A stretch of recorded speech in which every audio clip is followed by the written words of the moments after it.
नमस्कार, मैं हूं आपका दोस्त विजय विद्रोही। आप मुझसे जुड़ चुके हैं और अगले 7-8 मिनट तक मैं आपसे जुड़े रहने की कोशिश करूंगा। मैं एक बात आपको साफ साफ कह दूं या आग्रह कर दूं कि ना मैं इधर की बात करता हूं ना उधर की बात करता हूं। तो मेरा आपसे आग्रह है, यानी इधर वालों से भी आग्रह है और उधर वालों से भी आग्रह है कि आप मेरा वीडियो पूरा देखें और फिर किसी निष्कर्ष पर पहुंचिए। चलिए मुल्ला की दौड़ मस्जिद तक बात करते हैं गुजरात की। गुजरात के चुनाव को 3 लाइनों में समेटा जा सकता है। कैसे समेटा जा सकता है आप बताइए मुझे, इंतजार रहेगा आपका। मेरे हिसाब से ये 3 लाइनें हैं। पहली लाइन है, क्या बीजेपी की साख बढ़ेगी, साख में इजाफा होगा। दूसरी लाइन है कि क्या कांग्रेस अपने वजूद को बचा पाएगी। तीसरी लाइन है कि क्या आप यानी आम आदमी पार्टी रायता फैलाने में कामयाब होगी। 3 लाइनें हैं, चौथी लाइन हो तो आप मुझे बताइएगा, मुझे बेसब्री से इंतजार रहेगा। तो इसका विवेचन करते हैं, लेकिन पहले एक बड़ा इंटरेस्टिंग फैक्ट बता दूं। गुजरात में 2022 में जो चुनाव होने जा रहा है उसकी शुरुआत बीजेपी 31 सीटों से कर रही है। यानी 31 से शुरुआत कर रही है, 31 वो जीत चुकी है। आप कहेंगे कैसे, बताता हूं।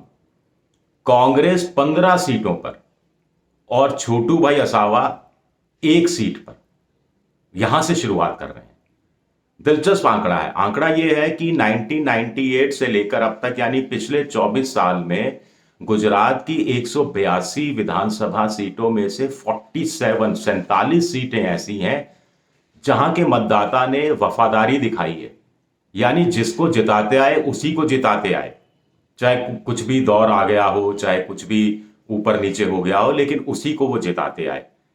इन 47 में से 31 सीटों पर बीजेपी लगातार जीत रही है, जिसमें अहमदाबाद की कुछ सीटें हैं, सूरत की कुछ सीटें हैं, राजकोट की सीटें हैं, महसाणा है और फिर नवसारी है, वडोदरा शहर की भी एक सीट है।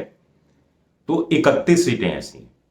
कांग्रेस इसी तरह 1998 से लगातार 15 विधानसभा सीटों में लगातार जीतती आई है। और असावा साहब तो छोटू भाई भारतीय ट्राइबल पार्टी वाले, वो तो 1995 से अपनी 1 सीट जीत रहे हैं। है ना ये इंटरेस्टिंग, बड़ा दिलचस्प आंकड़े होते हैं। चलिए बात करते हैं कि 3 लाइनों से जो हम शुरुआत की थी, ज्यादा समय नहीं लूंगा आपका। क्या बीजेपी अपनी साख को बढ़ा पाएगी। यहां 2 तर्क दिए जा रहे हैं। पहला तर्क है कि देखिए, कागजों में सब कुछ बीजेपी के खिलाफ है।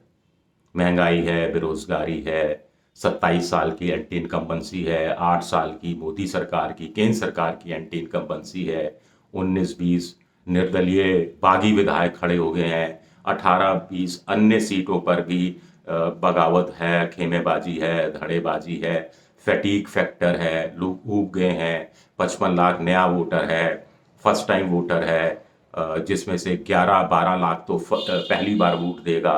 तो ऐसा वोटर फिर किस तरफ जाएगा, ये बात कही जा रही है, जिन्होंने बीजेपी के अलावा कोई और शासन नहीं देखा। तो इसलिए कहा जा रहा है पहले तर्क के अनुसार कि बीजेपी अगर 99 पिछली बार आई थी, इसके आसपास भी रहती है तो साख बच जाएगी। लेकिन कुछ लोग कह रहे हैं नहीं। मेरी भी तमाम लोगों से बात हो रही है, पत्रकारों से बात हो रही है, वो सब के सब कह रहे हैं कि बीजेपी को 115 के आसपास सीटें मिल ही जाएंगी, 117, कुछ लोग 120 तक कह रहे हैं।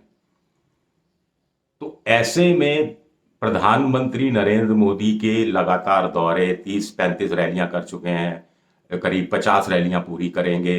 एक रैली से वो 3 विधानसभा क्षेत्र भी कवर करें तो 150 विधानसभा क्षेत्र आसानी से कवर हो जाएंगे।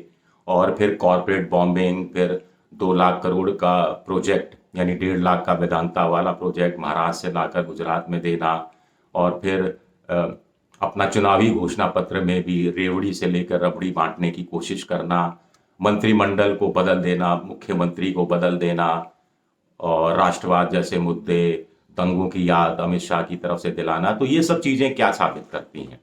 ये सब चीजें साबित ये करती हैं कि प्रधानमंत्री मोदी 110, 115 में अपनी साख को बचता नहीं देख रहे, वो 130 पार जाना चाहते हैं। तो क्या 130 पार बीजेपी जा पाएगी? ये अपने आप में बड़ा सवाल है कि तभी क्या उसकी साख बचेगी या 99 सीटों पर भी साख बच जाएगी, ये भी बड़ा सवाल है। इसके आगे अगर मगर की बात किसी अगले एपिसोड में करेंगे क्योंकि बहुत लंबा हो जाएगा, लेकिन सिर्फ एक शेर से इस बात का अंत करते हैं कि इस बीजेपी वाली बात का कि अगर बीजेपी 105 110 पर अटक गई तो क्या फिर प्रधानमंत्री मोदी को वो शेर याद आएगा कि खुदा मुझे इतनी खुदाई ना दे कि अपने सिवा कुछ दिखाई ना दे। दूसरी लाइन, कांग्रेस क्या अपने वजूद को बचा पाएगी? कांग्रेस को वजूद बचाने का संकट अभी से उस पर गहरा रहा है, इसलिए 182 में से वो 55 सीटें पर तो चुनाव लड़ ही नहीं रही है करीब करीब। ये वो 55 सीटें हैं जो वो मानकर चलती है कि बीजेपी किसी भी सूरत में नहीं हारेगी।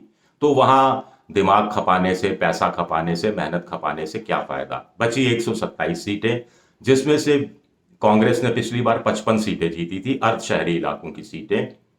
कांग्रेस को लगता है ये 55 सीटें बचा लें तो लाज बच जाएगी, वजूद बच जाएगा, एक तरह से वजूद खत्म होने से बच जाएगा। क्या ऐसा हो पाएगा? एक बड़ा सवाल इसमें यह है कि कांग्रेस लो प्रोफाइल चुनाव लड़ रही है, हालांकि उनमें बहुत करोड़पति उम्मीदवार हैं। करोड़पति उम्मीदवार चाहें तो अपनी और बगल की कॉन्स्टिट्यूंसी दोनों का खर्चा उठा सकते हैं। फिर अशोक गहलोत भी गांठ खोलनी ही पड़ेगी, खोल ही रहे होंगे, ऐसा नहीं है, वो मुख्य पर्यवेक्षक हैं तो। लेकिन अगर कांग्रेस अपनी वजूद को बचाने में कामयाब हो गई तो फिर कांग्रेस की राज्यों की विधानसभा की चुनाव लड़ने की रणनीति में बहुत बड़ा फर्क आएगा कि स्थानीय नेताओं को आपस में लड़ने दो, राष्ट्रीय नेताओं को मत उतारो, क्योंकि राष्ट्रीय नेताओं को उतारते हो तो फिर मुकाबला राहुल गांधी बनाम नरेंद्र मोदी हो जाता है, यानी नरेंद्र मोदी को हीरो बनने का मौका उस रूप में मत दो। कांग्रेस इस रणनीति पर चलने लगेगी। ये बात मोदी ब्रांड के लिए परोक्ष रूप से कितनी हानिकारक साबित होगी या पक्ष में जाएगी, ये चीजों का उल्लेख हम बाद में किसी अन्य वीडियो में करेंगे। अब कांग्रेस का वजूद बचेगा कैसे, वो बहुत कुछ डिपेंड करता है कि बीजेपी की साख बढ़ेगी या नहीं बढ़ेगी।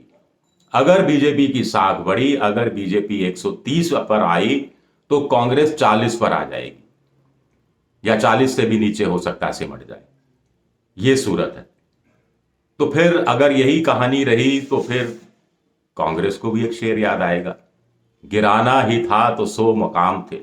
मकाम यानी जगह, इलाके, स्पेस समझ लीजिए।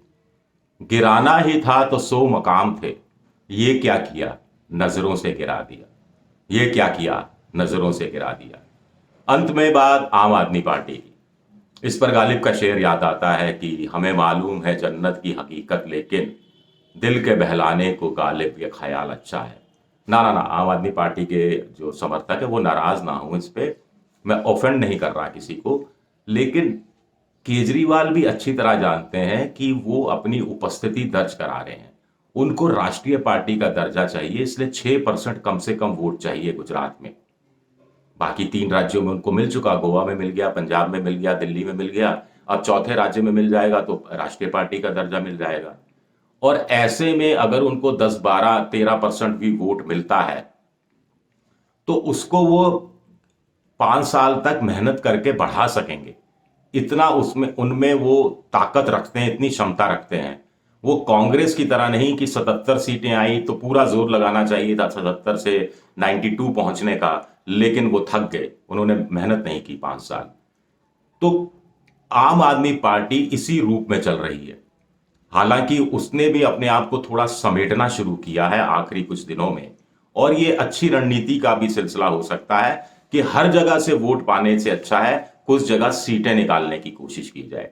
सूरत की एक सीट वारछा की माना जा रहा है, सौराष्ट्र की एक सीट मानी जा रही है, ट्राइबल इलाके में भी जो उत्तरी गुजरात का इलाका है उसमें भी कहा जा रहा है कि उसका दखल अच्छा खासा है। तो कहानी कुल मिलाकर ये है, और लंबा हो रहा है वीडियो, चलिए इस पर और आगे विचार करेंगे, बात करेंगे। और तब तक के लिए आप सबका शुक्रिया। अगर आपको मेरा ये वीडियो पसंद आया तो इसे सब्सक्राइब कीजिए, लाइक कीजिए, और ये जो घंटी जैसी आकृति आपको दिख रही होगी नीचे, बेल आइकन इसे दबा दीजिए, तो इससे पता लग जाएगा आपको कि मेरा नया वीडियो कब आया है। और अपनी राय ज़रूर दीजिएगा मैं आपकी राय के अनुसार अपने आप को बदलने की पूरी कोशिश करूंगा। आखिर मैं एक पत्रकार हूँ, नेता नहीं हूँ। चलिए, शुक्रिया आप सबका, बहुत बहुत शुक्रिया। सर्दियों के दिन अपनी सेहत का ध्यान रखिएगा।